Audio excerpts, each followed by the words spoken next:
Я помню райвоенкомат. В десант не годен, так-то, брат. Таких, как ты, там не впротык. И дальше смех. Мол, с тебя какой солдат? Тебе хоть сразу в медсанбат. А из меня такой солдат, как изо всех.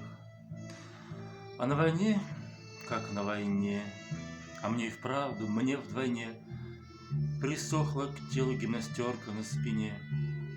Я отставал, сбоил в строю, но как-то раз в одном бою, не знаю чем, я приглянулся старшине.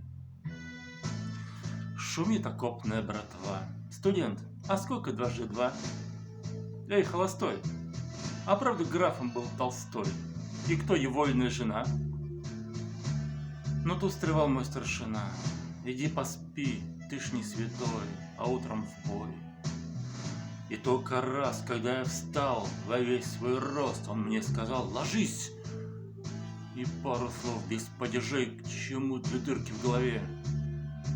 И вдруг спросил: а что, в Москве неужто вправду есть дома в 5 этажей?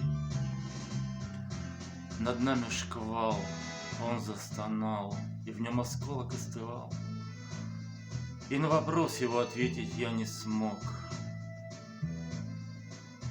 Он в землю лег за 5 шагов, за 5 ночей и за 5 снов, лицом на запад и ногами на восток.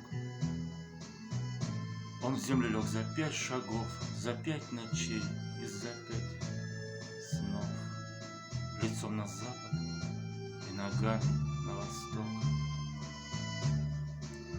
Спасибо нашим ветеранам за их великий подвиг.